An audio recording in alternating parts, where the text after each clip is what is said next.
সালাম জানাই কিভাবে শুয়ে আছেন নূরে নবীজি সোনার মদিনায় হে হোসেন নবীজির औलाद সালাম জানাই মোরা তোমায় যে মাথায় হাত বুলায় গুম ফরাতের আম্মা ফাতিমায় যে মাথায় হাত বুলায় গুম ফরাতের আম্মা ফাতিমায় কিভাবে সেই মাতাকে নীল তারা তীরের আগায় যে গালাই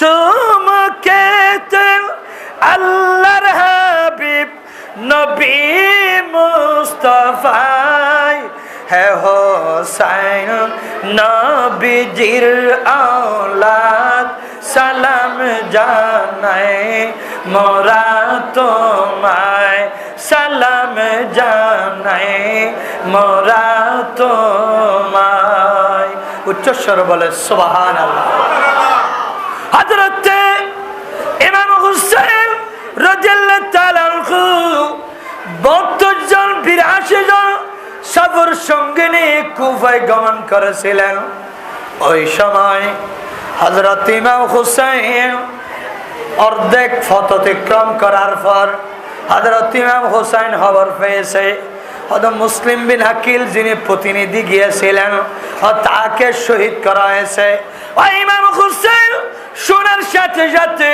আর ফিসফা হয় নাই তিনি বলতেছে আরে আমি আগে শাহাদতের পেয়ালা পান করতাম আজকে আমি ওই শাহাদতের পেয়ালা আগে পান করতে পারে নাই আমার আগে তো মুসলিম বিন আকিল পান করে ফেলছে উচ্চস্বরে বলেন সুবহান আল্লাযী খালাকাল মাউতা ওয়াল হায়াতা লিয়াবলুয়াকুম আইয়ুকুম আহসানু আমালা হে ঈমানদাররা তোমরা যদি কোন ভালো কাজ করতে যাও নামাজ পড়তে যাও আগে চলে যাবে মাহফিলে গেলে আগে যাবে দান করতে গেলে আগে যাবে ভালো কাজ করতে গেলে আগে যাবে রোজা রাখতে গেলে আগে রাখবে হজ করতে গেলে আগে করবে যাকাত দিতে গেলে আগে করবে তার মানে ভালো কাজে তোমরা আইয়ুকুম আহসানু আমালা উত্তম কাজে কে প্রতিযোগী এবং আগে অগ্রগামী আমি আল্লাহ সেটাই দেখব উচ্চস্বরে বলেন সুবহান সোনার মদিনা আমার প্রাণের মদিনা সবে বলিব কিন্তু তোমায় বলিনি বলবো না বলতে পারি না বলিনি বলবো না বলতে পারি না সবে বলিব কিন্তু তোমায় জোর বলে সুবহানাল্লাহ যাই কারণে ওই ইমাম হুসাইন যখন কারবালা প্রান্তরে পৌঁছে গেলেন 7 তারিখ মুহররমের তখন সারা রাতে তাবু গাড়তে গিয়ে কুটি গাড়ার সময় ওখানে তরু তাজা রক্তের সুগন্ধি পাওয়া যাচ্ছে ওই রক্তের মধ্যে হুসেনের সুগন্ধি হযরত জয়নব রাদিয়াল্লাহু তাআলা আনহা দেরি করে না ইমাম হুসেনকে ডাক দিলেন এ ভাই এখানে তোমার রক্তের সুগন্ধি পাওয়া যাচ্ছে তখন সাথে সাথে ইমাম হুসেন বলেছেন অদয় সুসংবাদ তো আমার নানা দিয়েছিল আমার আব্বা হযরত আলী দিয়েছিল সিফিনের যুদ্ধ থেকে আসার সময় কারবালা প্রান্তরের ওখানে আসার সাথে রাতে আমি ইমাম হুসাইনের রক্তের সুগন্ধি পেয়েছি আমার আব্বা হযরত আলী জোরে বলেন সুবহান তাহলে আমি কারবালায় শহীদ হব এখানে সুগন্ধি পাওয়া যাবে এটা আমার নানাও বলছে আমার আব্বু বলে গেছে আমি হুসাইন আমার তকদিরকে মেনে নিয়ে আমি স্বাভাবিক মৃত্যু থেকে শাহাদাতের মৃত্যুকে মাথায় নিয়ে আমি এখানে শাহাদাতের পেয়ালা পান করার জন্য চলে আসছি উচ্চস্বরে বলেন সুবহান আর জোরে বলেন সুবহানাল্লাহ।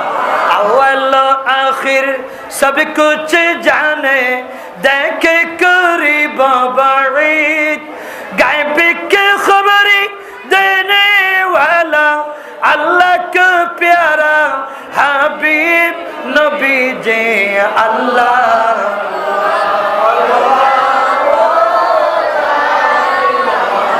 अल्लाह अल्लाह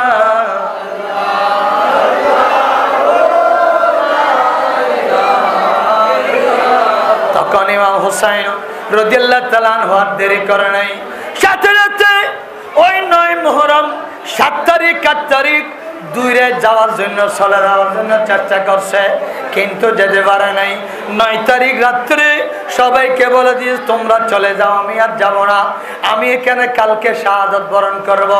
এরাও বলতেছে আমরা যাব না, তুমি এখানে থাকো, তোমার সাথে আমরা একসাথে যুদ্ধ করব, আমরা শহীদ হল একসাথে হব, গাজী হল একসাথে হব, শহীদ হল একসাথে হব, আমরা জল্লাদের হাতে তুলে দিয়ে আমরা যাব না। উচ্চস্বরে বলেন সুবহান। তখন সারা রাত ব্যাপী সবাই মিলেমিশে নামাজ পড়ছে, কোরআন তেলাওয়াত করছে, তাসবিহ তাহলিল পড়ছে। কোন 3 দিনের উপবাস সমস্ত আহলে বাইতের 82 জন মানুষ কিছু খাইতে পারে নাই। আলা বিযিক্রিল্লাহি তাতমাইন্নুল কুলুব, এরা সবাই শুধু তাসবিহের নামাজ পড়ে 3 দিন পর্যন্ত কাটাই দিয়েছে। ওখানে সকালবেলা সবাইকে ডাকলো, তোমরা সবাই এখানে বসো, আমি যুদ্ধের মাঠে চলে যাই। তখন সবাই বলছে না, আমরা একজন একজন করে 72 জন সবাই শাহাদত হওয়ার পর শহীদ হওয়া শেষ হলে তখন প্রধান অতিথি এবং সুলতানে কারবালা আপনি হোসাইন মাঠে নামবেন। জোরে বলেন সুবহান। নূরে চশমে ফাতেমায়া নে হোসাইন বে নে আলী সৈয়দ শোহদা শহীদে करबला के वास्ते या इलाही अपने जाते किबरिया के वास्ते खोल दे दरवाज़े रहमत गदा के वास्ते। जोर बोलें सुबहान अल्लाह। একজন আর একজন 72 জন শহীদ হওয়ার পর হযরত ইমাম হুসাইন মাঠে যাচ্ছে। সাগর রক্তের বিনিময়ে বাংলার স্বাধীনতা আনলো যারা, আমরা তোমাদের ভুলবো না, আমরা তোমাদের ভুলবো না। 72 শহীদের বিনিময়ে পৃথিবীতে ইসলাম জিন্দা করলো যারা, আমরা তোমাদের ভুলবো না, আমরা তোমাদের ভুলবো না। জোরে বলো সুবহান। ইসলাম জিন্দা होता है हर करबला की बात। এই কারবালা যুদ্ধের পরেই ইসলাম জিন্দা হয়েছে। আজকে ওই মুক্তিযুদ্ধের শহীদরা শাহাদাত হওয়ার কারণে, শহীদ হওয়ার কারণে তাদেরকে প্রতিদিন 5 বার টেলিভিশন এবং রেডিও সংবাদ বলার সময় স্মরণ করে। আজকে আমরা সুন্নি মুসলমান 72 জন কারবালা শহীদদের স্মরণ করতে গেলে বাতিল ফিরকা থেকে বেদাত আর শিরকের ফতোয়া আসে। বলেন না ঠিক কিনা? তাহলে ওই মুনাফিক কারা, নবী দুশমন কারা, এজিদের হালতবাই কারা, তাদেরকে চিহ্নিত করা দরকার আছে। এসব বলেন না ঠিক কিনা? সেই কারণে ওলি আল্লাহদের হাতে হাত রাখবেন, সুন্নি মুসলমান সুন্নি সংগঠন করবেন, সুন্নি তরিকার পাশে থাকবেন, তখন দেখবেন আপনাদের ঈমান নিয়ে সিনেমির খেলা খেলতে পারবেন না। ঠিক কিনা বলেন? সেই কারণে ইমাম হুসাইন রাদিয়াল্লাহু তাআলা আনহু সাথে সাথে 72 জন শহীদ হয়ে গেছে। তিনি বললেন, যখন হযরত আলী রাদিয়াল্লাহু তাআলা ওই জুলফিকার তলোয়ার পরিধান করে, আমার রসুলের ফাগরি পরিধান করে, জুব্বা মুবারক পরিধান করে যখন মাঠে নামলেন এবং সব বক্তব্য দিলেন, হে এজিদ বাহিনীরা, তোমরা আমাকে দেখো, আমার কপালে আমার গলায় আমার নানা যা সুমা দিয়েছে, আজকে তোমরা আমাকে শহীদ করার জন্য আসছো, ঠিক কিনা বলেন? হয়তো আমাকে মদিনায় যেতে দাও, অথবা কাফের রাষ্ট্রে যেতে দাও, অথবা আমি এজিদের সাথে বসবো, আমি নিরসন করতে পারি কিনা দেখো, তবুও তোমরা ওই জালেমের অন্তর্ভুক্ত হবে না এবং আমাকে হত্যা করে দুনিয়া থাকতে তোমরা দোজখের টিকিট নিও না। ওয়ামাই ইয়াকতুল মুমিনান মুতাআম্মাদান ফাজাযাউহু জাহান্নাম। জোরে বলেন নাউযুবিল্লাহ। তখন চতুর্দিক থেকে এমন ভাবে জ্বরের ফোড়ার মতো, বৃষ্টির মতো এমন ভাবে তীর আসা শুরু করছে। আস্তে আস্তে হযরত ইমাম হুসাইনকে 120টি তীরের আঘাত করা হয়েছে, 60টি ওই তলোয়ারের আঘাত করা হয়েছে, 40টি বর্ষার আঘাত করা হয়েছে। সাথে সাথে যখন জুমার আজান দিলেন, আজান শোনার সাথে সাথে ইমাম হুসাইন রাদিয়াল্লাহু যুদ্ধ করতে করতে তলোয়ার রাখে দিলেন। কারণ কেন? ইন্নাস সালাতা কানাত আলাল মুমিনিনা কিতাবাম মাওকুতা। জান রক্ষা করা ফরজ, যুদ্ধ করা ফরজ, নামাজ পড়া ফরজ ঠিক টাইমে। কিন্তু আমি হুসাইন বিশ্ববাসীকে, আমার নানার ওই উম্মতকে শিক্ষা দিয়ে যাব, যুদ্ধ করার চেয়ে, কারবালার যুদ্ধ করার চেয়ে, জান রক্ষা করার চেয়ে নামাজ কায়েম করা, নামাজকে প্রতিষ্ঠা করা, ঠিক টাইমে নামাজ পড়া আমি হুসাইন শিক্ষা দিয়ে যাব ফরজ। উচ্চস্বরে বলেন সুবহানাল্লাহ। তলোয়ার রেখে দিয়ে সাথে সাথে ইমাম হুসাইন যখন নামাজের নিয়ত বাঁধলেন, সাথে সাথে সীমারাত দেরি করে নাই।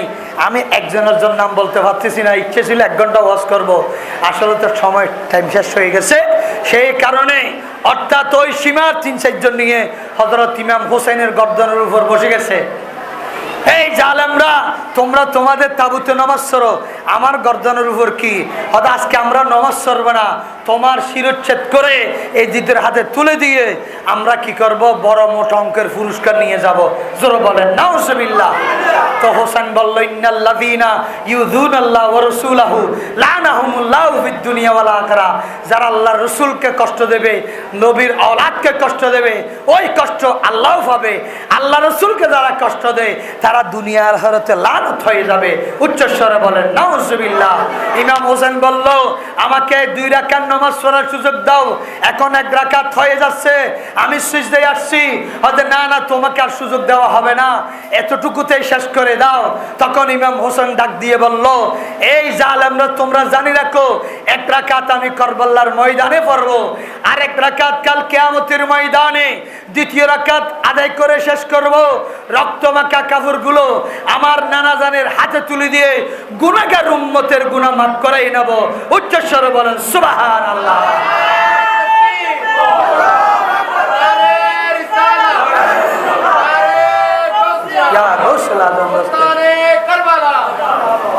কারবালার করম কাহিনী কেমনে বলা যায়, কারবালার করম কাহিনী কেমনে বলা যায়। নবীর আওলাদ শহীদ করলো নিষ্ঠুরে জিরায়, কারবালার করম কাহিনী কেমনে বলা যায়।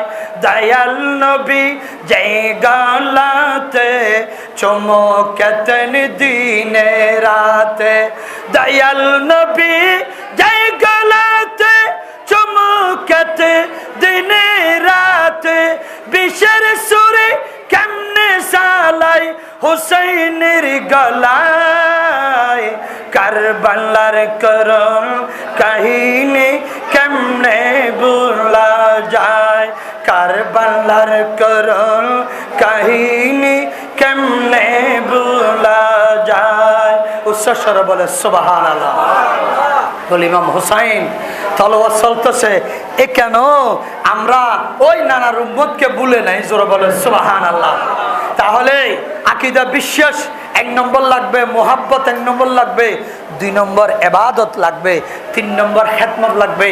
মা বাবার খেদমত, হিসাবের খেদমত, নবীর খেদমত, স্বামী স্ত্রীর খেদমত, মুরব্বীদের খেদমত, ওস্তাদের খেদমত এবং মসজিদ মাদ্রাসা সুন্নিয়তের খেদমত উচ্চস্বরে বলে সুবহানাল্লাহ।